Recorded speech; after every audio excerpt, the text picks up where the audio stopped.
Diasco Foot, miroir du football de la diaspora congolaise.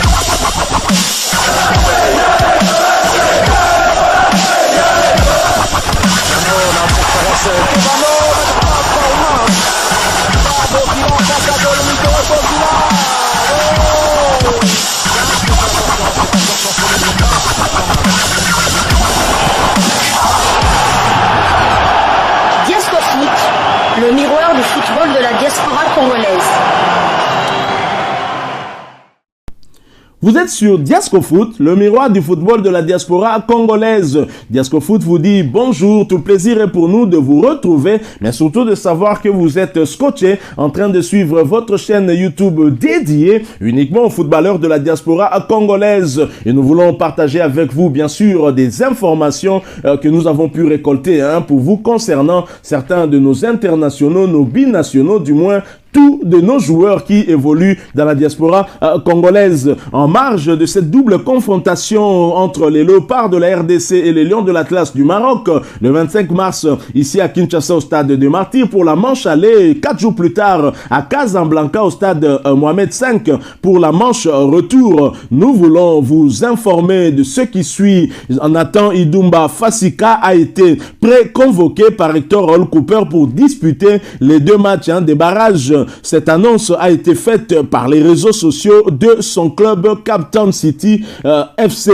Titulaire indiscutable en Afrique du Sud, le défenseur congolais fait une bonne saison jusque-là avec cette formation. Il a même eu à inscrire un but cette saison avec son équipe.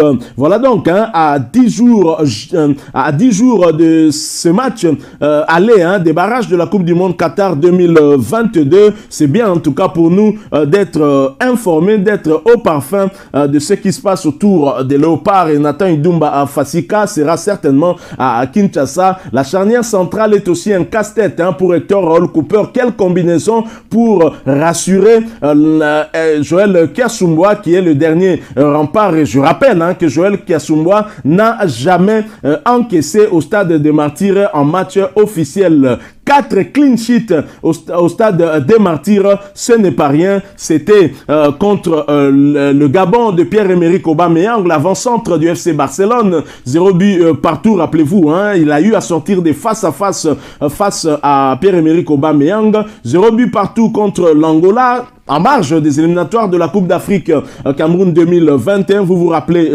certainement, 2-0 contre les Madagascar dans la phase des groupes des éliminatoires de la Coupe du Monde Qatar 2022 et 2-0 face au Bénin. Et c'est Joël Kiasumboa qui gardait les cages de la RDC. Il a eu à réaliser 6 clean sheets lors des 11 matchs qu'il a eu à disputer, un match officiel avec les léopards de la RDC. 4 clean sheets ici au stade des Martyrs et 2 à l'extérieur, dont un en Angola avec cette victoire 1-0 avec le superbe but de Niskens Kebano. Belle frappe à l'entrée de la surface des réparations des Angolais et 0-3 en Tanzanie dans le cadre des éliminatoires de la Coupe du Monde Qatar 2022.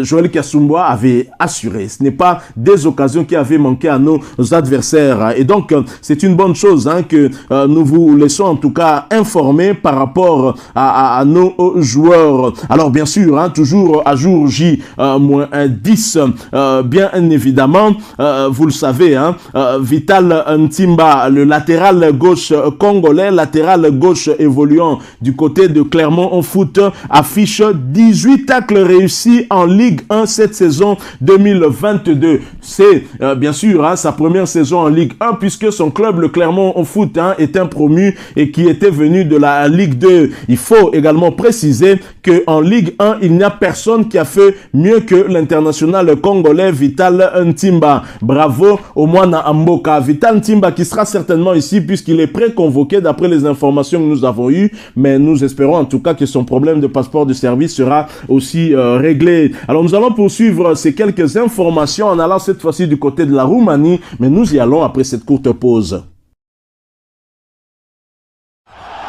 Diasco Foot, le miroir du football de la diaspora congolaise. En deuxième division roumaine, l'ancien buteur de l'ASV Club et des Léopards, Firmin Moubele, joue son deuxième match, mais son club, le Communal Selimbar, ne gagne toujours pas. Firmin Moubele et le Communal Selimbar sont allés s'incliner 1-0 devant la formation de Vitorul P.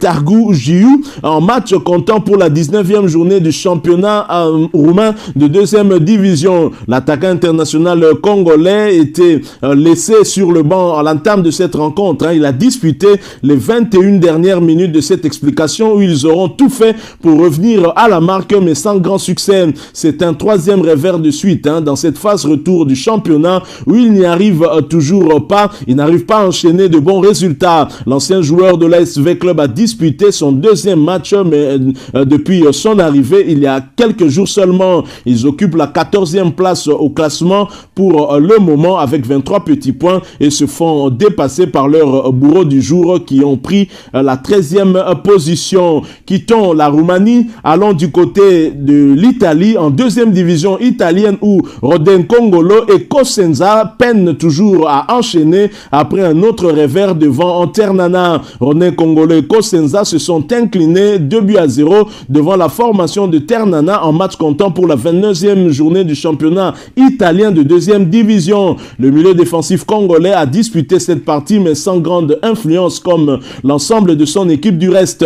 Il peine depuis plusieurs journées à gagner et ce énième revers ne vient que confirmer les soucis récurrents qu'ils ont depuis le début de la saison. Ils n'ont gagné qu'un seul de leurs 18 derniers matchs, plus de 10 revers, ce qui est très peu pour espérer jouer les premiers rôles en championnat italien de deuxième division. Ils occupent la 17e place au classement avec 23 petits points et sont barragistes pour le moment. Ils vont se frotter lors de la 30e journée à la formation de Lecce où ils doivent absolument l'emporter pour essayer de rétablir l'équilibre. Quittons la deuxième division italienne. Nous restons en deuxième division, mais pas en Italie. Nous allons du côté des États-Unis. En deuxième division aux États-Unis, Michel Ngalina, buteur et homme du match d'entrée avec les Colorado Springs Switchbacks